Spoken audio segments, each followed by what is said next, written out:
I came home and found my clothes in trash bags near the doorstep. My son-in-law announced proudly, "You don't live here anymore.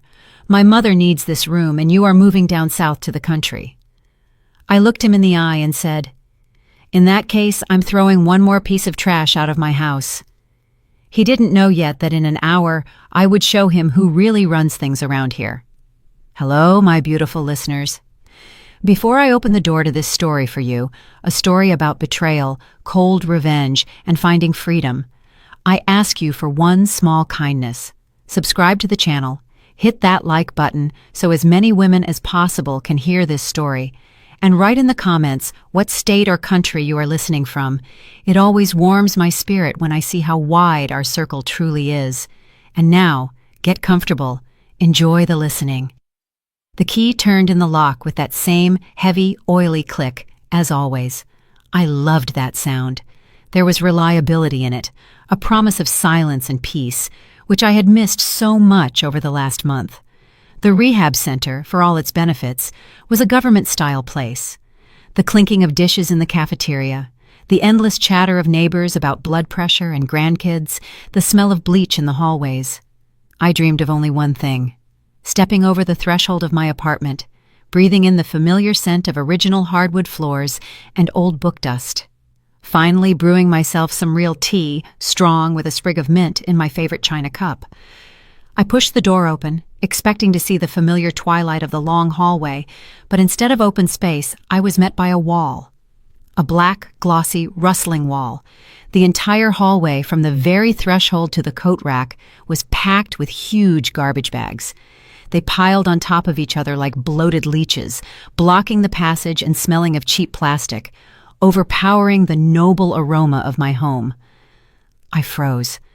My heart skipped a beat, not from fear, but from a sudden, sharp lack of understanding. Renovations? A flood? What could have happened in the month of my absence that Idalene hadn't told me over the phone? I took a step forward, nearly tripping over the nearest bag. It was tied carelessly, and a sleeve was sticking out of the black maw. I recognized it instantly. It was my knitted cardigan, the gray wool one, the very one I wore on cool evenings when I was sorting through archive documents. A chill ran down my spine, instantly pushing out the warmth of the rehab center. I bent down. The side of the next bag was torn. Inside, lying in a messy pile, were books. My books. Volumes of James Baldwin, old art albums, reference books I had been collecting for 40 years. And on top of all this, lying face down, was a frame. I picked it up. The glass was cracked, slashing across the smile of my late husband, Hiram. This wasn't a renovation. This was a purge. Silence hung in the apartment, broken only by a loud, wet crunch coming from the kitchen. Someone was eating, unashamed, with the appetite of an owner. I stepped over the bags, trying not to let the hem of my coat touch them, as if they were contagious. Walking down the hallway, I stopped in the kitchen doorway. Broderick, my son-in-law, was sitting at my solid oak table. He was sprawled in the chair, stretching out legs clad in trendy designer jeans, holding a large green apple in fingers adorned with gold rings. He took another bite, chomped loudly, and finally noticed me. Not a single muscle twitched on his face. No embarrassment, no guilt, just mild annoyance, as if I were a pesky fly that had flown in through the window. Idalene, my daughter, stood at the sink with her back to me. Her shoulders were tense, her head lowered. She was washing a cup, furiously scrubbing it with a sponge even though it had long since been clean. She knew I was here. She felt my presence, but didn't dare turn around. "Ah, Eulalia Vance. You're early," Broderick mumbled, not even attempting to stand up. "We thought the bus wouldn't get in until evening." "What is going on in the hallway?" My voice sounded quiet, but dry. This was how I usually spoke to negligent employees at the city archives who had lost an important record. "Why are my things in construction trash bags?" Broderick smirked, wiping his lips with the back of his hand. "It's not trash, it's optimization." He threw the apple core into a saucer that already held a mound of sunflower seed shells. "Sit down, Mama. We need to talk. Or rather, I need to give you some news." I didn't sit. I remained standing, leaning against the doorframe, feeling an icy rage begin to boil inside me. "Idalene!" I called out. My daughter flinched but didn't turn around. The water continued to run, drowning out her silence. "Don't touch her. She's upset. But she agrees." Broderick waved his hand dismissively. "Listen here. The situation has changed. The doctors prescribed city comfort for my mother, Vundell. She has bad joints, she needs care, the clinic is nearby, and our apartment, you know yourself, is too small for 3 people. Well, for 4, counting you." He paused, enjoying the moment like an actor on stage. "In short, Mama is moving here, into your room. It's the biggest, brightest, it'll suit her." "And me?" I asked, already knowing the answer. I knew it even before he opened his mouth. I saw the answer in the pile of bags by the door and in the cowardly back of my daughter. "And you, Eulalia Vance, are heading out to nature," my son-in-law announced solemnly. "To the ancestral home, so to speak. To the country. Fresh air, ecology, silence, beauty. Paradise for a pensioner. Idalene has already packed your things. I'll call a taxi in an hour. It'll take you straight down there." The house in the country. A lopsided wooden shotgun shack 60 miles out in rural Alabama, where there was neither gas nor running water, where the roof had been leaking for 5 years, and in winter the temperature in the rooms dropped to freezing if you didn't stoke the stove around the clock. It wasn't a house, it was a tomb. "That house is uninhabitable in winter," I said calmly. "The floors have rotted, there is no heating." "Well, summer is coming soon," Broderick chuckled, although outside the window stood a gray, damp November. "You'll patch it up. You're a strong woman, tough, from the old school." He stood up, stretched, cracking his vertebrae, and walked right up to me. He smelled of expensive cologne and rotting apples. He loomed over me, confident in his right, in his strength, in his impunity. For 10 years I had let them live here rent-free so they could get on their feet. For 10 years I endured his rudeness, his scattered socks, his loud music. I thought I was helping family. "You're old, Eulalia," he said, looking me straight in the face. His eyes were empty, like a fish's. "Why do you need so much space? 3 rooms, high ceilings. It's irrational.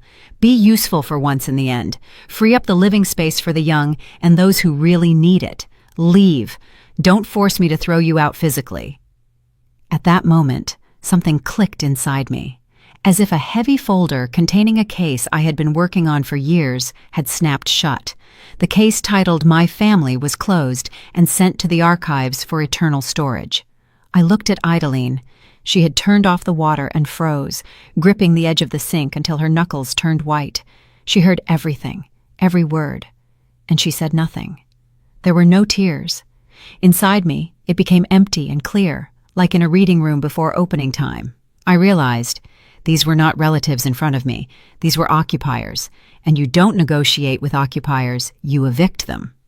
I slowly raised my eyes to Broderick. My face remained as impassive as the statues adorning the facade of our historic building. "So I'm old?"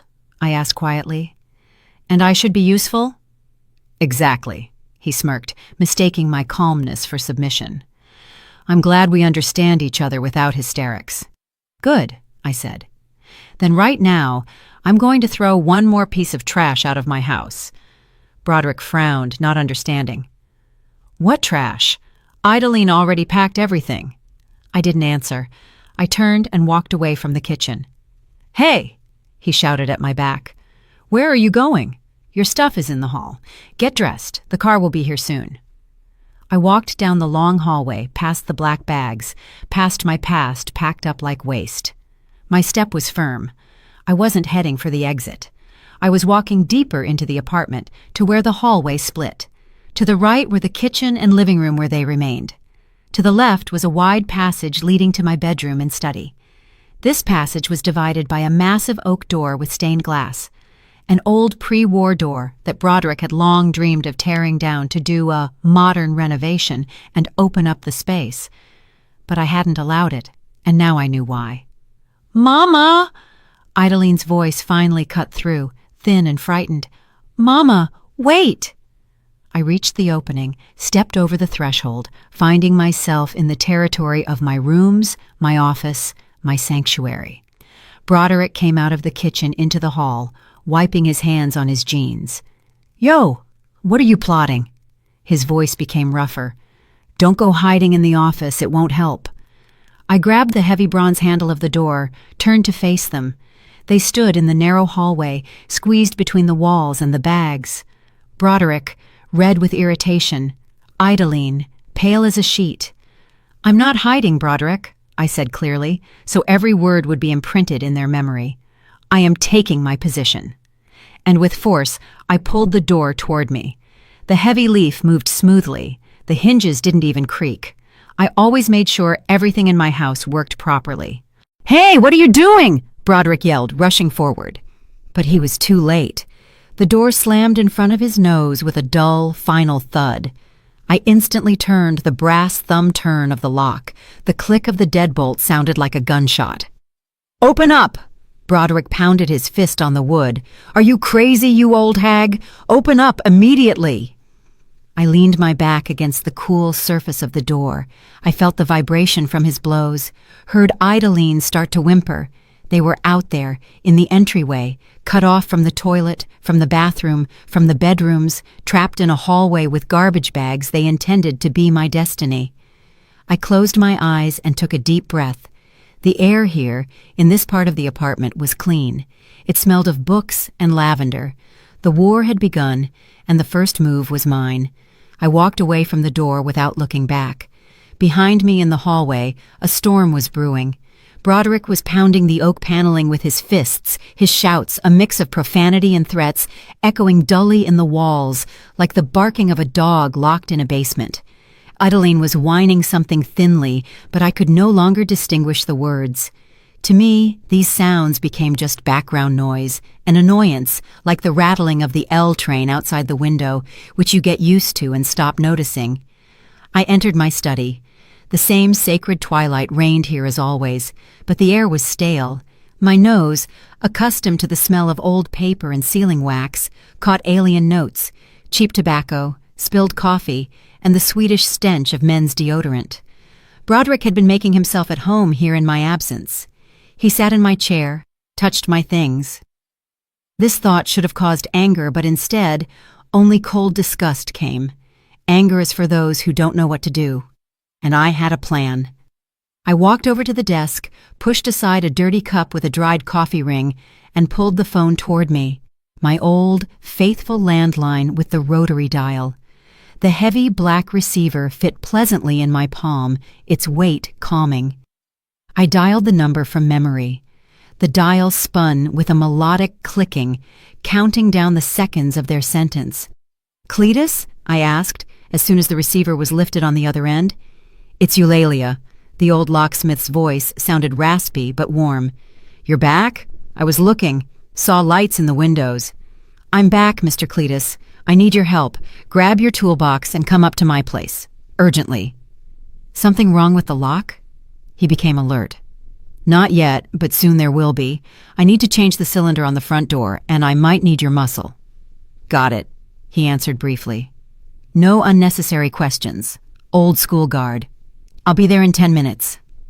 I hung up. Now I had time for the main thing. I walked to the bookcase, where behind rows of encyclopedias, a small safe was hidden, built into the wall by my late Hiram. Broderick knew of its existence, but never knew the combination. To him, it was just a metal box. To me, the heart of my home. My fingers habitually entered the combination. The small door opened silently. From the darkness of the safe, the cold of metal breathed on me. I took out a heavy iron box covered in peeling green paint. It weighed probably 6 or 7 pounds, but in my hands right now it seemed light as a feather. I placed it on the desk and threw open the lid. Here they were, my soldiers, my army. On top lay the original deed to the property. Yellowed paper with an official seal. There was only one name on it, Eulalia Vance. No shares, no co-owners.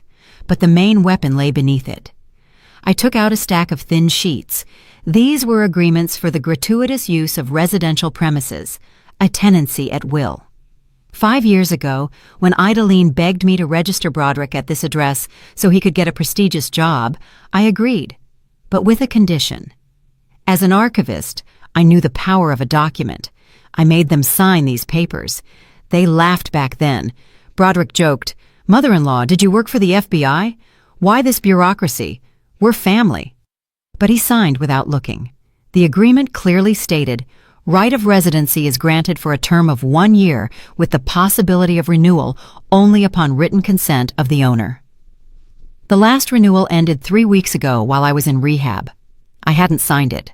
Legally, right now in my hallway there were no relatives. There were strangers, unlawfully occupying someone else's living space. The banging on the door became less frequent, but stronger. Apparently, Broderick was trying to ram the lock with his shoulder. Fool! This door survived the riots of '68. It would survive his tantrum.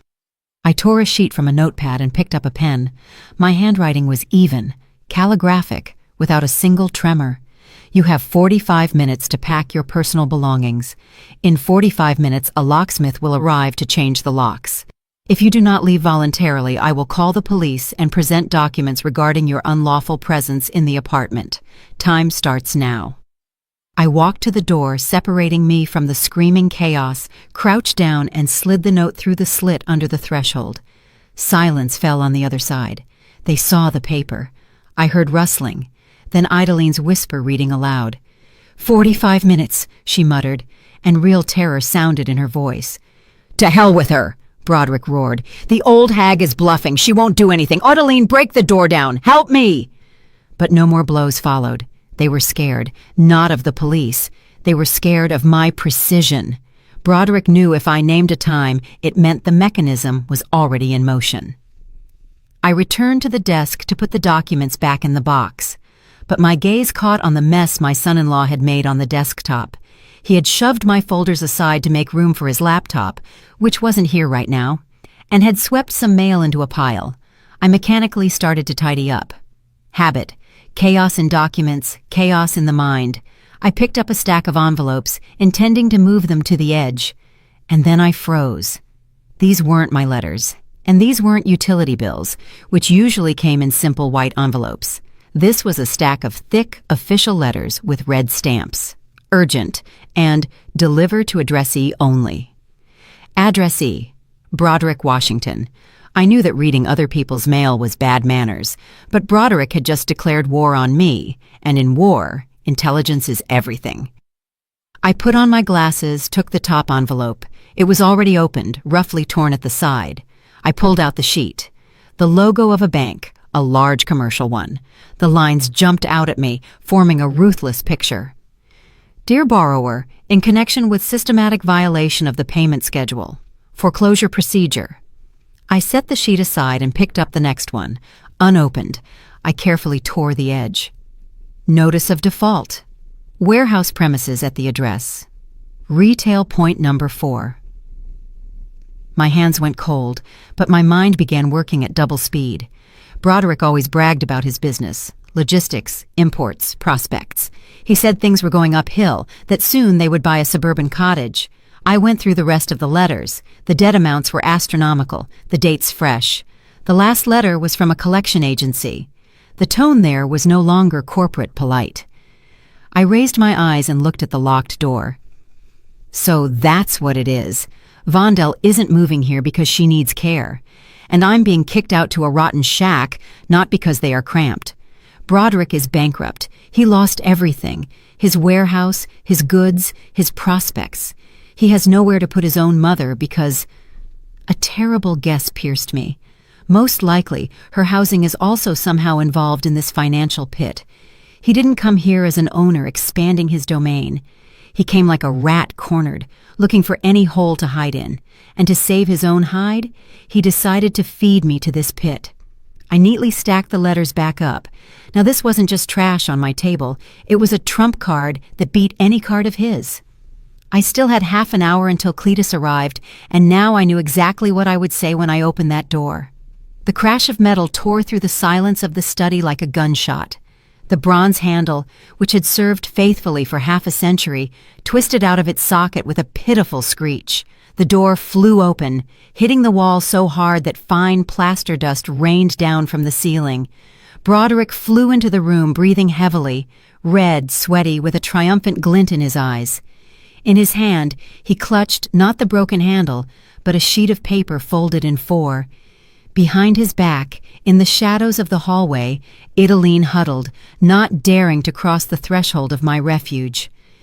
45 minutes, he exhaled, and his lips stretched into a crooked smirk. You scare me with time, old woman. You think you are the law here? He walked to my desk, kicking a chair that stood in his way. I didn't flinch. My hands lay calmly on the tabletop, covering the stack of letters he didn't know about yet. I am the law here, he barked, slamming his sheet onto the tabletop right in front of my nose with a swing. Can you still read, or has senility finally eaten your brain? I slanted my eyes at the paper. It was a power of attorney. Remember last winter? His voice oozed venom and self-satisfaction. Flu, fever of 103. You were lying flat, delirious. I brought you broth and gave you papers to sign. For processing subsidies, remember? I remembered. The sticky heat, the fog in my head, and the insistent voice of my son-in-law. Sign here, Mama Eulalia. It's a formality so we can pay for the apartment while you're sick. This is a general power of attorney, Broderick announced triumphantly, poking a finger at the official seal. With the right to dispose of all property, all of it, including this dump, so legally I can throw you out of here right now, even through the window. I am your guardian. You are an incompetent dependent. He turned to the door where his wife stood. Idaline, why are you frozen? Drag the bags to the car and bring her coat. It's not May outside. We are leaving right now. Idaline took a timid step forward. Her eyes darted around, avoiding meeting mine. Broderick, maybe we shouldn't be so rough, she began in a trembling voice. We have to, he cut her off. She doesn't understand the nice way. She thought she could threaten us. I slowly, demonstratively slowly, reached for my eyeglass case, took them out, wiped the lenses with the edge of my wool shawl, and perched them on my nose. Go ahead, read, Broderick laughed. Look for commas, you damn archivist. I picked up the sheet. The paper was cheap, gray. The text was typed with typos. I ran my eyes over the lines. I entrust citizen Broderick Washington to manage and dispose. Yes, the wording was standard. To an amateur, they looked frighteningly convincing. But I wasn't an amateur. I had been the keeper of city records for 40 years. I knew the value of every squiggle. Idaline, stop, I said without raising my head. My daughter froze. Why are you commanding her? Broderick flared up. Broderick. I took off my glasses and looked at him over the lenses. My voice was level, like the horizon line. When you drew up this paper, you seemed to have skimped on money. What? He blinked, thrown off by my tone. The notary, I explained, tapping my finger on the purple stamp at the bottom of the page. Name is Pupkin. That's the guy who sits in the check-cashing joint by the market who charges $20 and asks no questions. What difference does it make? He snorted, but worry flickered in his eyes. The seal is there. Your signature is there. The difference, my dear, is in the state statutes regarding real estate transactions. I spoke as if lecturing a negligent student.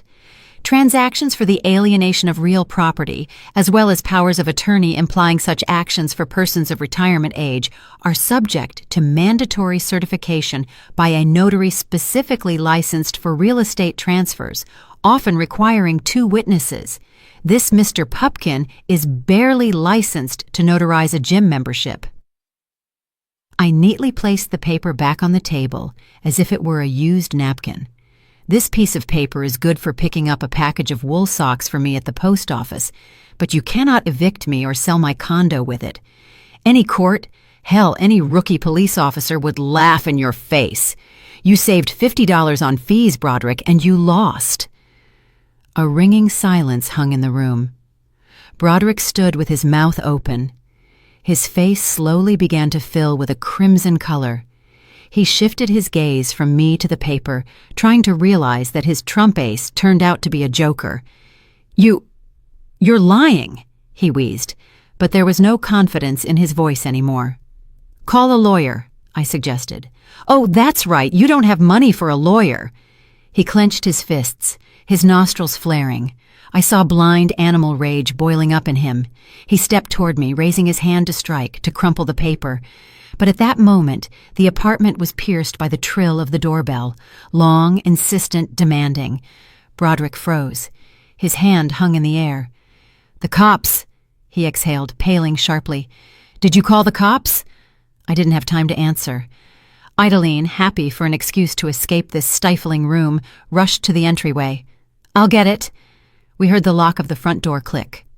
Broderick tensed, ready for defense, but instead of a stern Officer Johnson, a loud, shrill female voice came from the hallway, filling the entire space of the apartment instantly, like spilled boiling water.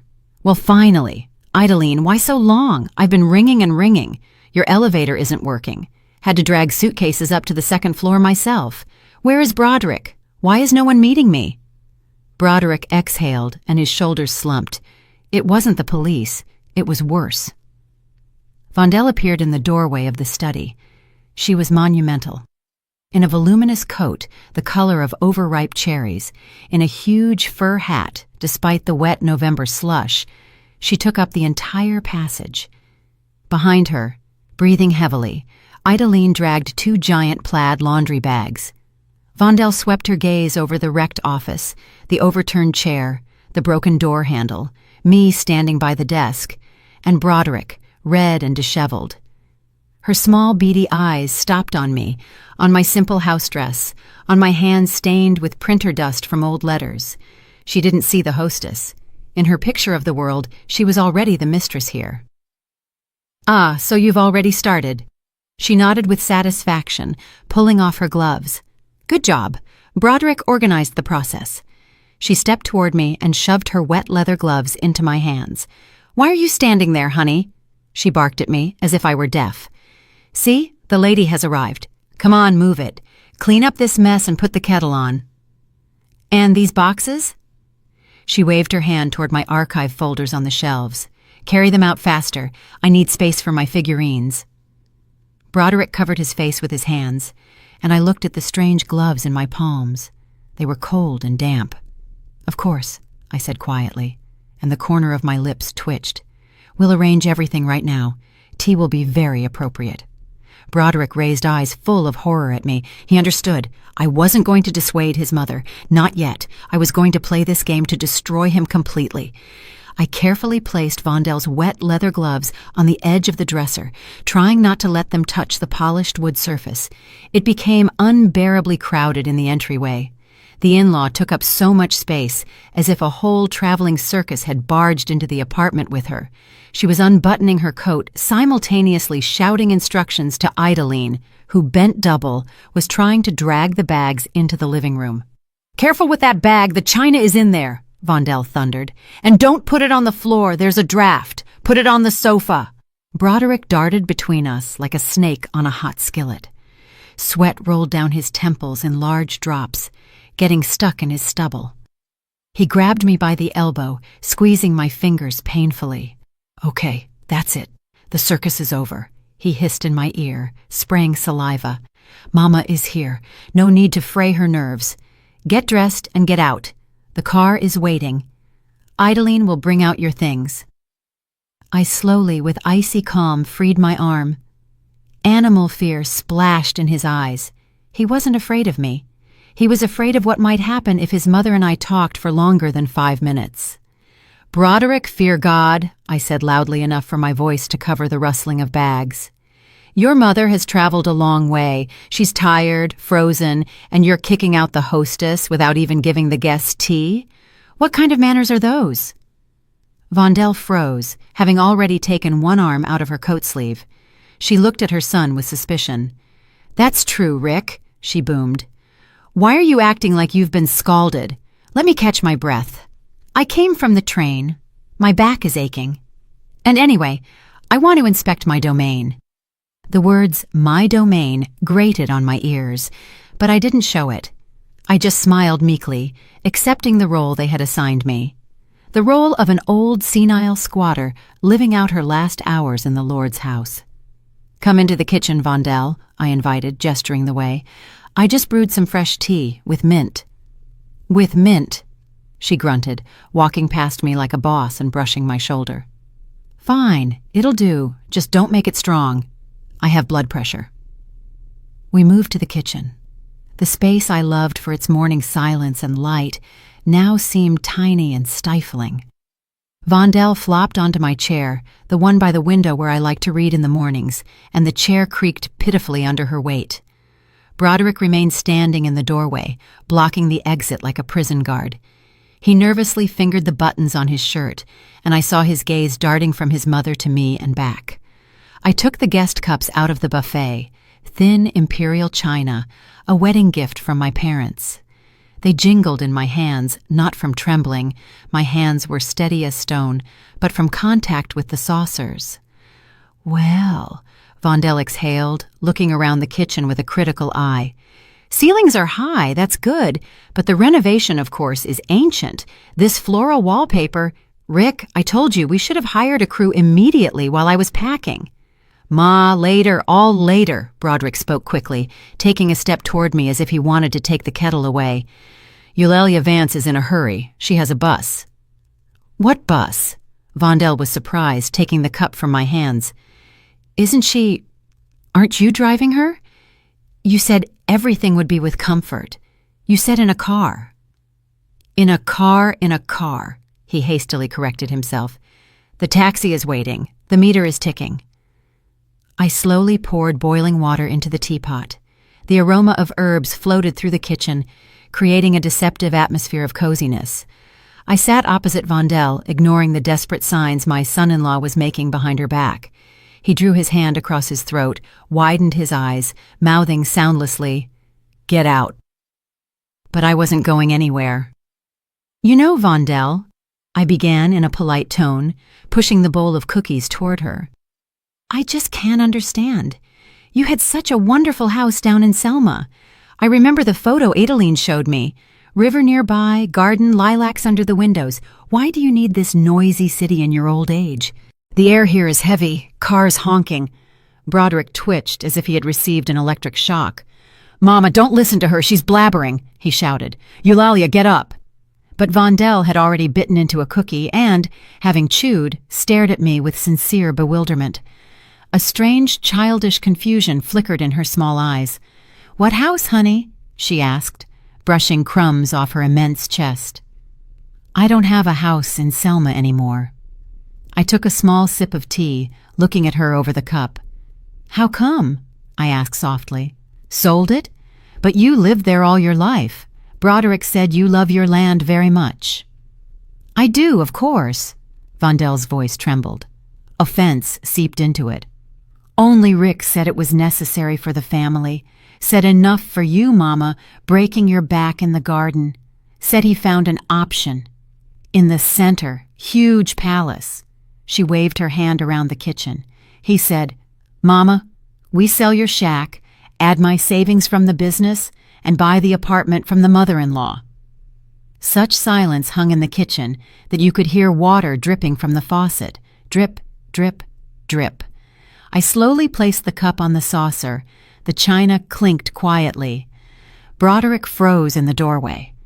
He stopped breathing. His face turned the color of old plaster. Gray, lifeless. Adeline, standing behind him in the hallway, covered her mouth with her palm. "Buying? From me?" I asked very quietly, so every word pierced this silence like a nail. "Well, yes." Vondel frowned, starting to sense something was wrong. She looked at her son, then at me. "Rick said you want to move to the country, to your roots, and you're selling the condo. So he sold my house quickly, for peanuts almost, just to close the deal in time. He transferred the money to you last week, as I understood." She fell silent, looking at my face. There was no joy from the deal on it, nor understanding. "Rick." Vondel's voice became lower, dangerous. "Rick, why is she looking at me like that?" I shifted my gaze to my son-in-law. Now all the pieces of the mosaic fell into place. The letters from the bank, the debts, the urgent move of his mother. He didn't just want to kick me out, he robbed his own mother. He sold her only home, her refuge, to cover his burning loans, and spun her a fairy tale that he was buying my apartment for her. He had made us both homeless. "So you bought the apartment," I drawled, keeping my eyes on Broderick, who seemed to have shrunk to half his size. "And the money from the house by the river went to pay for this apartment." "Well, of course!" Vondel barked, starting to get angry from the incomprehensible tension. $150,000. "Rick, why are you silent? Kat got your tongue? Explain to her." I stood up slowly, leaning my hands on the table. I felt a wave of cold, punishing power rising inside me. This was no longer resentment. This was justice. "Vondel," I said clearly, "I did not receive any money. I did not sell this apartment, and I was not planning to sell it." Vondel dropped her cookie. It fell into the tea, splashing brown droplets. "What?" she whispered. "Your son," I pointed a finger at the trembling man in the doorway, "is bankrupt. He is drowning in debt. He stole your house, Vondel. He sold it to pay his debts, and he brought you here hoping to kick me out onto the street and settle you here for free." I looked straight into my son-in-law's eyes. "Tell her, Broderick. Tell your mother where her money is." Vondel slowly, heavily rose from the chair. Her face began to fill with a terrible crimson color. She turned to her son. In that second, Broderick realized that the locked door and my threats were flowers. The real hell for him began only now. A ringing slap lashed the air, drowning out even the hum of the refrigerator. Broderick's head snapped to the side, and a crimson print of a heavy palm instantly appeared on his cheek. "Thief!" Vondel roared, and such rage bubbled in her voice that the glass in the china cabinet trembled. "Robbed your own mother! Where is the money, Judas? Where is my 150 grand?" Broderick recoiled, hitting his back against the doorframe. His hands were shaking. He put them out in front of him as if protecting himself from a bear. "Mama, calm down! It's temporary!" he squealed, his voice cracking into falsetto. "It's investments, working capital. I'll return everything with interest. By summer, by summer!"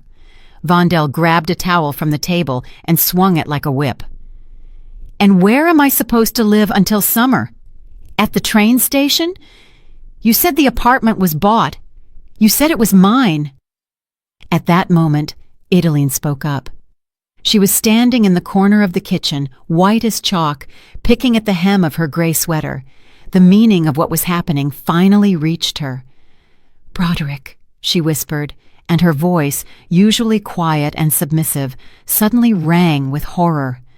"If you sold Mama's house, and if this apartment isn't ours, then we have nowhere to go." She raised tear-filled eyes to her husband. "We are homeless, Broderick. You made us homeless." Broderick looked around wildly. On one side, an enraged mother was advancing on him, ready to tear him apart with her bare hands.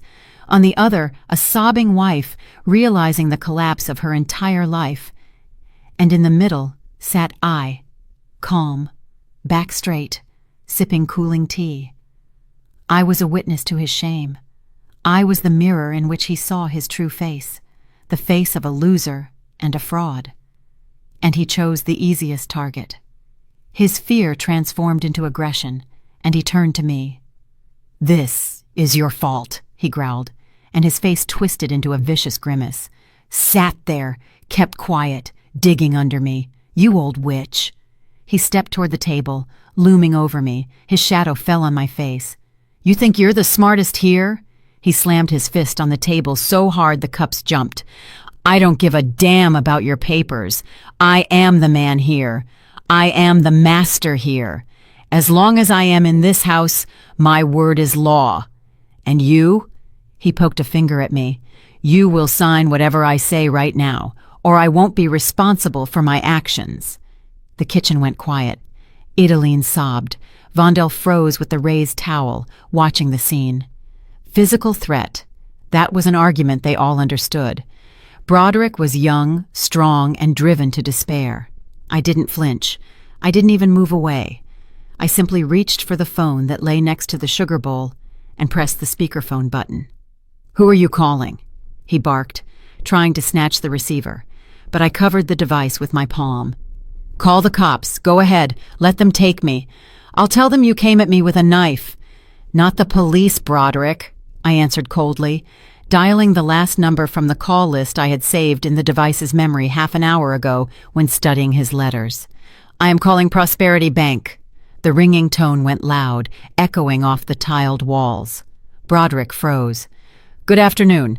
You have reached the Distressed Debt Department." A soulless mechanical voice sounded from the speaker, followed by a click of switching.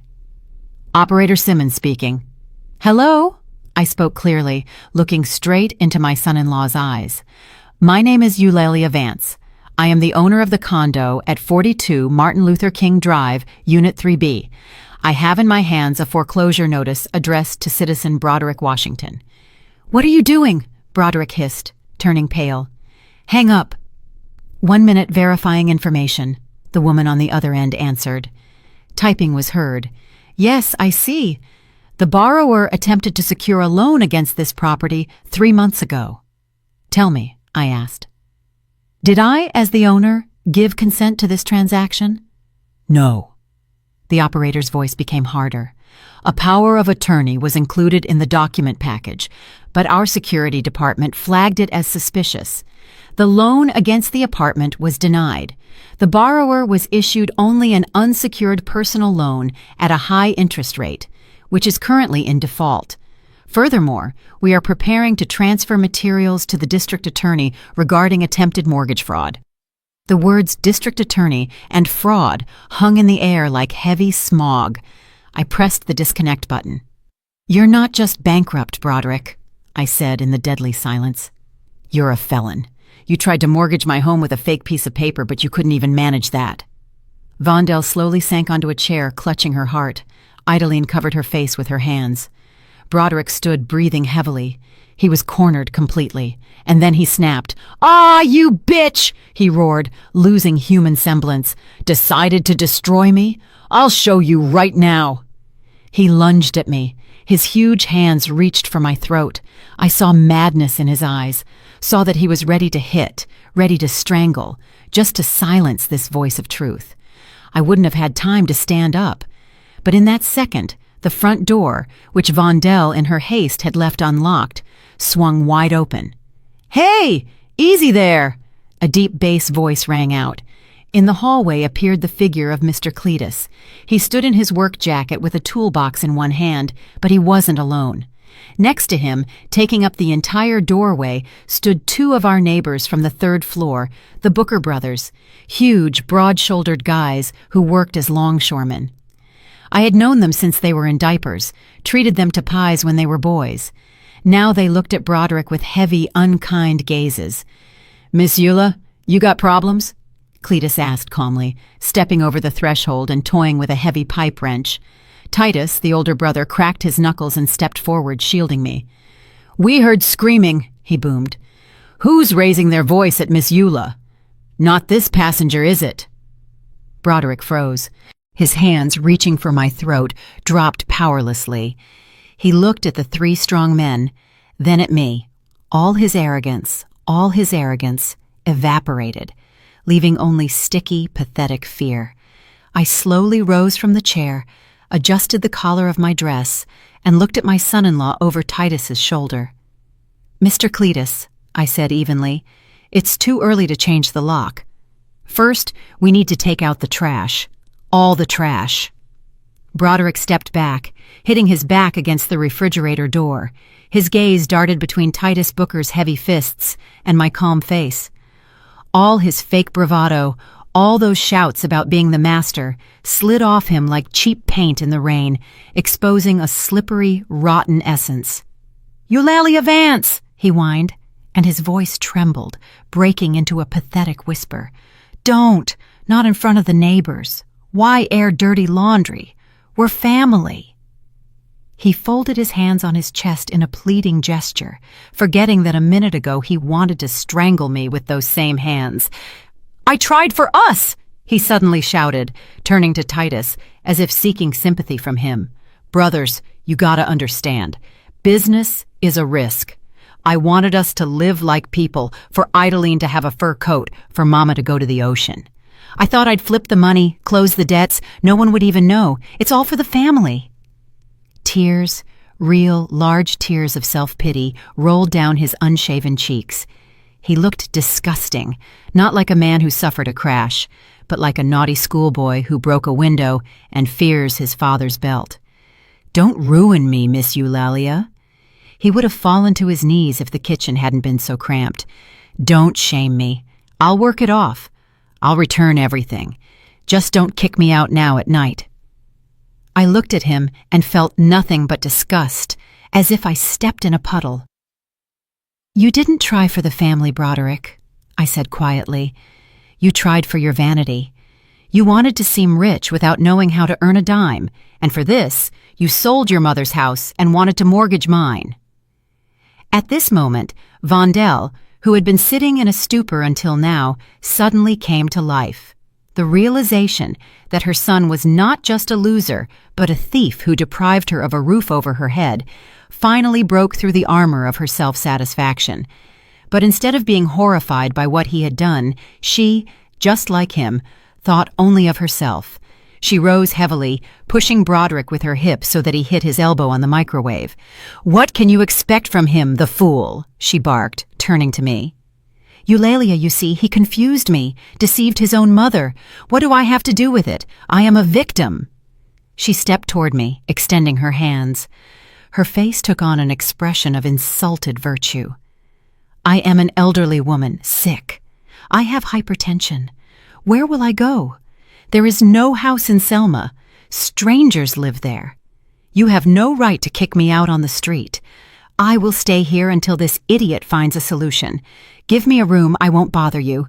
We, old women, must stick together against these—" She poked a finger toward her son.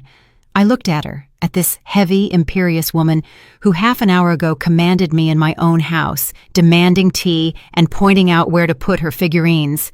I saw right through her. She didn't pity me. She didn't even pity her son. She was just looking for a new host to leech onto. "No, Vondel," I cut her off. My voice sounded firm, like the strike of a judge's gavel. She froze, not believing her ears. "What?" "No, you are not a victim." I walked right up to her, looking straight into her small, mean eyes. "You are the root. You raised him like this. All his life you instilled in him that he is special, that everyone owes him. You taught him to take, but didn't teach him to give. You raised a thief, Vondel." I took a breath, feeling my heart pounding in my chest, but outwardly remaining an icy cliff. "In my house there is no place for thieves or for those who spawned them." "How dare you! How dare you!" she gasped, grabbing at the air with her mouth. "I am a guest!" "You are not a guest." I shook my head. "You are an accomplice. Cletus?" The old locksmith immediately stepped forward. "Yes, Miss Eula?" "Escort the citizens to the exit. Help carry the things to the stairwell, and if they resist, Titus and his brother will help." The Booker brothers silently, synchronously, crossed their arms on their chests. Their biceps strained the fabric of their sweaters. Broderick swallowed, pulling his head into his shoulders. Vondel turned purple, opened her mouth to spew a curse, but looked at the grim faces of the neighbors and cut herself short. Animal fear of force turned out to be stronger than her arrogance. "Get ready," Broderick muttered to his mother, grabbing his jacket. "Let's go." They began to bustle. It was a pathetic sight. Vondel grabbed a half-eaten cookie from the table, shoving it into her pocket. Broderick tried to zip his jacket with shaking hands. Cletus and the boys stood as a silent convoy, watching the dirt being swept out of my apartment. I stood by the window, turned away from them. I looked at the gray courtyard, at the bare branches of the poplar tree. Inside, it was empty and ringing. I did what I had to do. I protected my home. But there was one person left, Idaline. My daughter had stood by the sink this whole time, turning into a shadow. She hadn't uttered a word while I scolded her husband and mother-in-law. I waited. My heart, despite the armor, shrank into a tiny ball of hope. I thought, now Now she will come up. She will say, "Mama, forgive me. I'm staying. I won't go with them. I'll help you clean up this mess." I heard her steps behind my back, timid, shuffling. She came up to me. I turned around. Idaline stood with her head down. Her shoulders were slumped. Her face was tear-stained, mascara smeared in black circles under her eyes. She looked 10 years older. She didn't look me in the eye. Her gaze wandered over the floor, over the pattern of the parquet. "Mama," she said quietly. "Yes, Idaline?" I leaned forward, ready to hug her, ready to forgive if she just took that step. She sniffled, convulsively clutching her handbag. "Broderick's cards are blocked," she whispered, and every word was difficult for her. "And I don't have cash. Mama, give me money for a hotel. Just for a couple of days. We have nowhere to go." The world tilted. I looked at my daughter and didn't recognize her.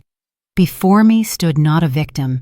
Before me stood a woman who had just seen her husband rob her mother, try to strangle me, lie and squirm. And she didn't leave him. She didn't choose me. She chose to be with him, but at my expense. Hope died instantly, quietly and painlessly. Only clarity remained. "Money?" I asked again. "Well, yes." She finally raised eyes to me in which timid pleading shone. "We're on the street, Mama. Have pity. We aren't strangers after all." I straightened to my full height. "No," I said. Idaline blinked. "What, Mama? But how? You won't kick us out without a penny?" "I don't give charity to those who tried to rob me." My voice sounded dry, like the rustle of old paper. "You stood here, Idaline. You stood and watched as he packed my books into trash bags. You were silent when he yelled at me. You knew about the house in the country, about the fact that it's uninhabitable, and you were ready to send me there to die, just not to cross him." "I was afraid," she sobbed. "You made your choice," I interrupted her. "You chose his comfort, not my life. So go follow him, share his fate, pay for his mistakes yourself." "Mama," she reached out her hand to me. "Leave." I turned back to the window. "And forget this address until you remember what conscience is." I heard her stand behind my back for another second, breathing heavily, and then she turned and walked away. The front door slammed. It became quiet in the apartment. Only I, Cletus, and 2 sturdy guys carrying out strange suitcases remained. But I knew this wasn't the end yet. Broderick wouldn't give up that easily. A rat-cornered bites to the last, but the silence turned out to be deceptive. The slam of the door echoed off the walls, but when I turned around expecting to see an empty entryway, my heart skipped a beat from irritation. Broderick hadn't left. He took advantage of the delay when Titus was carrying out Vondel's suitcases and darted back into the depths of the room. Now he was sitting on my sofa in the living room, legs spread wide and gripping the armrests with whitened fingers. His face was twisted with desperate, malicious determination. He resembled a tick that had dug into the skin and couldn't be torn off without leaving the head inside. "I'm not going anywhere," he hissed, looking at me from under his brows. "You won't scare me with your muscleheads, old woman." Cletus, returning from the hallway, frowned and stepped toward him, toying with the wrench. "You need a special invitation, son?" the locksmith boomed. "You were told to exit." "You have no right!" Broderick squealed, and hysterical notes appeared in his voice. "I know the laws. I've lived here for 10 years. 10 years, do you hear? This is my permanent place of residence. You cannot throw me out on the street without a court order." He looked triumphantly at me, confident he had found a loophole. "Call the police," he yelled, spraying saliva. "Let them file a report. This is a civil dispute. Court will take 6 months, and while the proceedings are going on, no one has the right to evict me. I receive mail here. That means I live here. De facto, I have tenant rights." The Booker brothers, returning for the next batch of things, exchanged glances. They were simple workers and didn't know the subtleties of the housing code. The words court and rights made them freeze uncertainly. No one wanted to get involved with a felony if the law was really on the side of this parasite. Broderick noticed their confusion and broke into a smile. "Ha, gotcha," he laughed, feeling the swing tilt in his direction. "So, Eulalia Vance, bring a pillow. I'll sleep here, and we'll see who survives whom." I looked at him with icy calm. He thought he was playing chess, but he didn't even know how the pieces moved. "Are you finished?" I asked quietly. I walked to my desk, where the heavy iron box I had taken from the safe an hour ago still stood. Broderick watched my movements warily. I extracted from the stack that very folder, which he, in his arrogance, had signed many years ago without even reading. "You're right, Broderick," I said, returning to the center of the room and opening the document. "If you were simply a tenant, I let in out of the kindness of my heart. Evicting you would be difficult. A court order would be required." I put on my glasses and looked at him over the frames. "But you forgot that your mother-in-law is an archivist. I love precision in wording. Remember this agreement?" I turned the sheet so he could see his sweeping signature at the bottom. "Agreement of short-term gratuitous use of residential premises." I read aloud, enunciating every word. Clause 4.2. The right of use is granted for a term of 1 calendar month and is subject to mandatory written renewal by the owner on the last day of the current month. In the absence of the owner's signature on the Renewal Act, the agreement is considered terminated and the right of use lost from the first day of the following month. Silence hung in the room, heavy as a tombstone.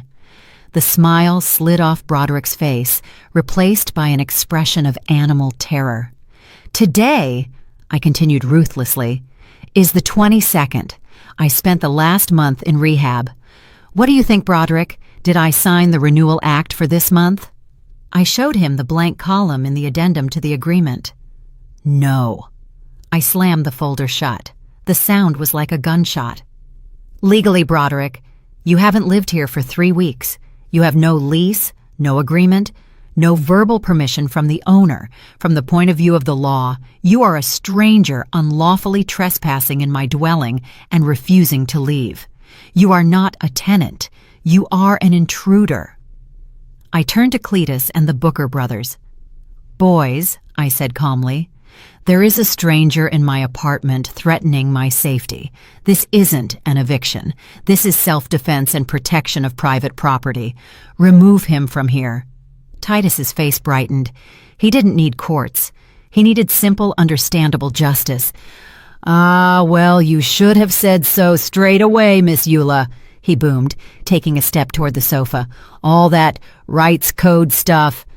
"Don't come near me!" Broderick shrieked, pressing into the back of the sofa. "I'll complain!" But Titus had already bent down and, grabbing him by the collar of his jacket, yanked him to his feet like a naughty kitten. Broderick kicked his legs, trying to hook onto the rug, the table leg, the air. "Let go! Idaline, tell them!" he wailed as they dragged him to the exit. They dragged him through the hallway, past those same black bags in which he had packed my life. I walked behind, holding the folder with documents like a sword. At the very front door, when Titus had already kicked it open, Broderick suddenly twisted. His gaze fell on the antique vanity in the entryway. There, on a velvet napkin, lay a small mahogany jewelry box.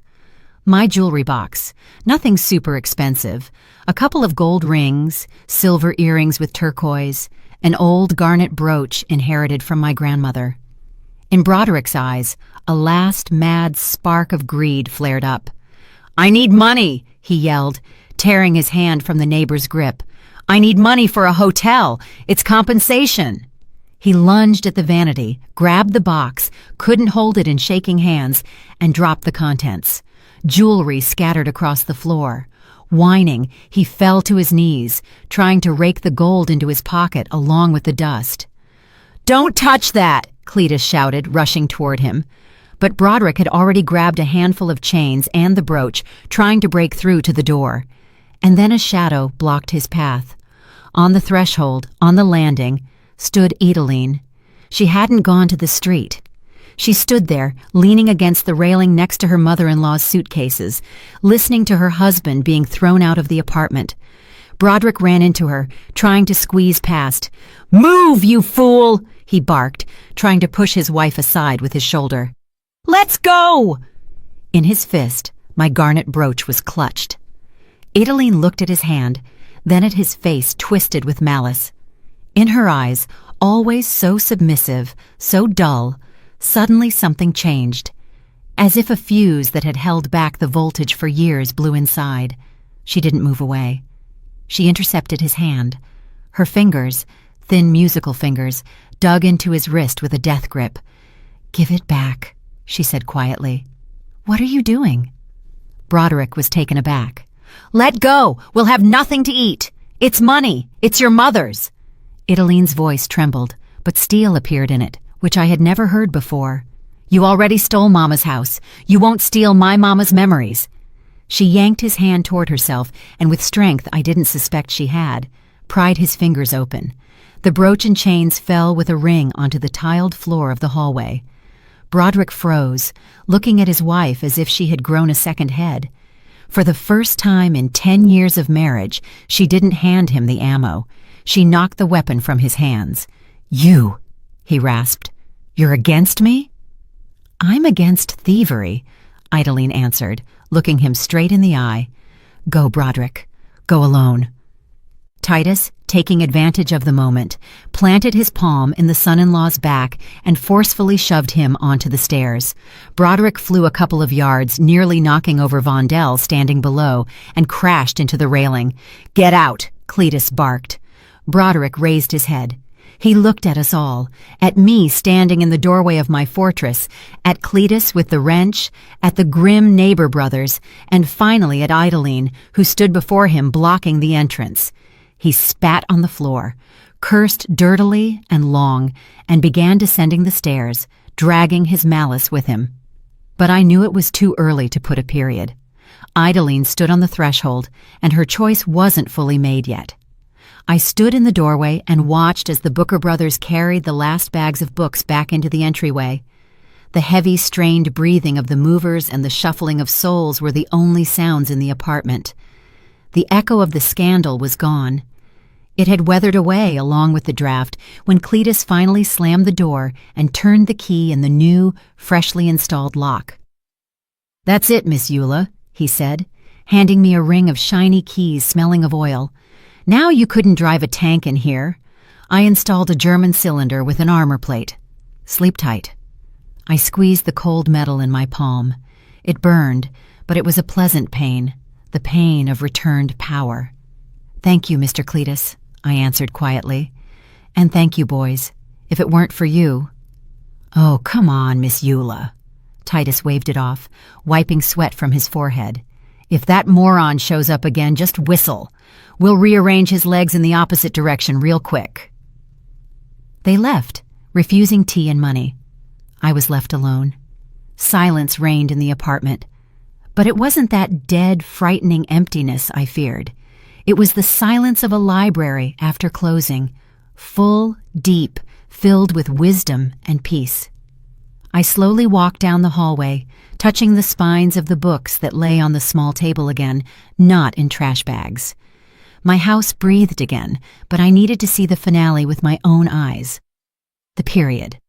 I threw a shawl over my shoulders and went out onto the balcony. The evening city was already covered with a gray, damp blanket of twilight. Streetlights lit up, reflecting in the wet asphalt in yellow spots.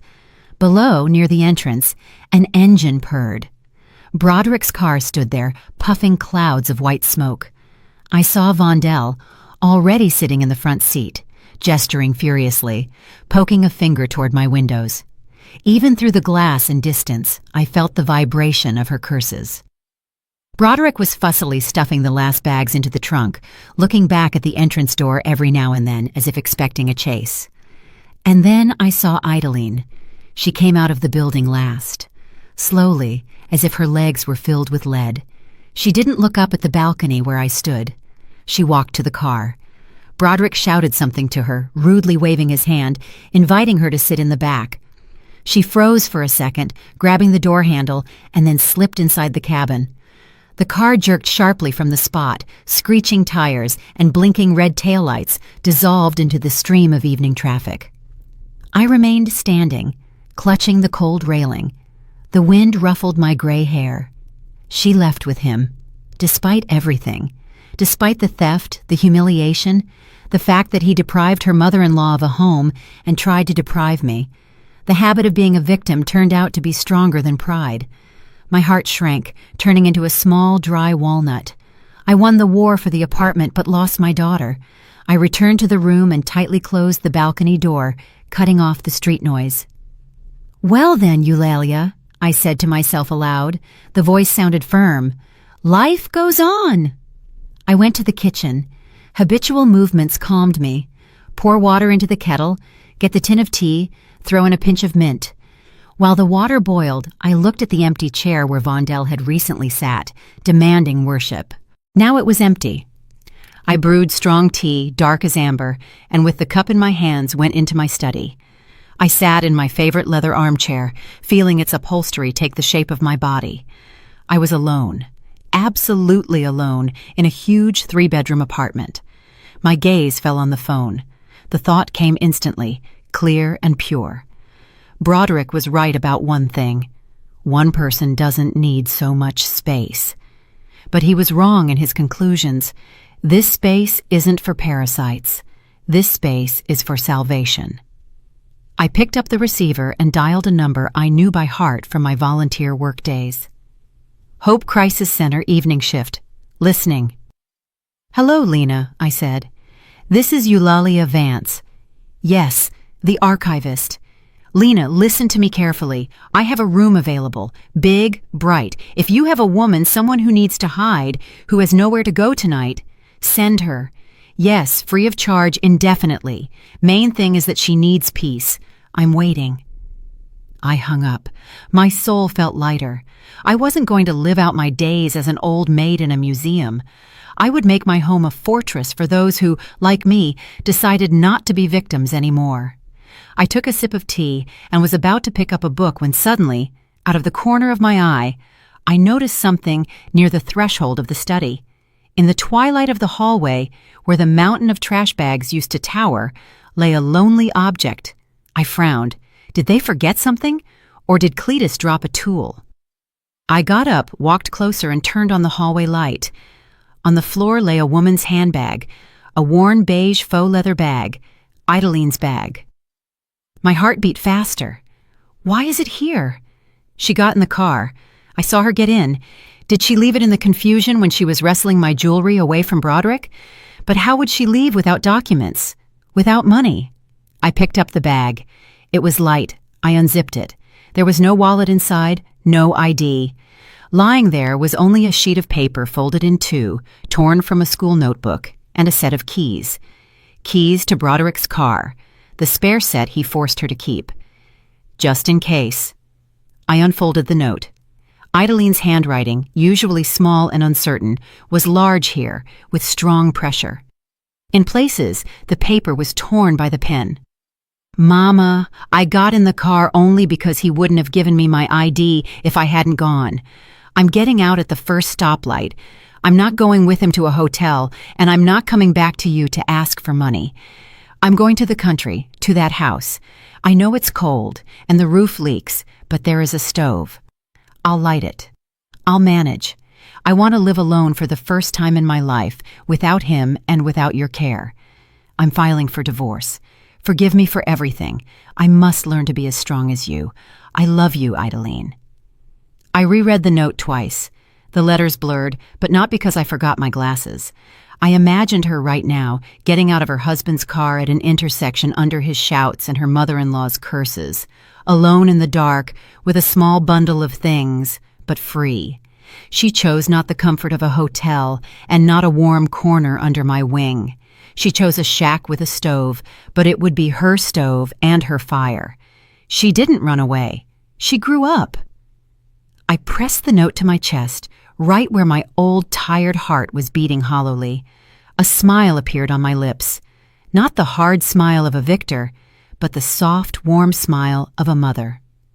I returned to the armchair, picked up the cooling cup, and looking into the dark window, behind which somewhere out there in the night my daughter was starting her new life, I whispered, "Good girl." And that is where this story ends, my dear listeners. A story that it is never too late to sweep the trash out of your life, whether it be old things or people who do not value us. Eulalia Vance acted harshly. Many will say, cruel. To kick out her own daughter, to put a mother with bad legs out the door. But let's think. Would Idalene have had even the slightest hope for salvation if her mother had given her money again and let her spend the night? Or would she have remained the shadow of her tyrant husband? Sometimes, for a person to learn to walk, you have to knock the crutches out from under their arms. Eulalia didn't just protect her apartment. She gave her daughter the scariest and most valuable gift, responsibility for her own destiny. And what do you think? Did the heroine do the right thing, or should a mother's heart forgive everything, even betrayal? Write your opinion in the comments. I read every one of them, and we will definitely discuss the most interesting points of view. If this story touched you, if you worried for Eulalia and are proud of Idalene, support us with a like and be sure to subscribe to the channel. We have many more true, honest, and poignant stories ahead. We wish you all the best. At the end of this video, a window will appear in the center of the screen. Click on it to watch our other most gripping stories. Until next time.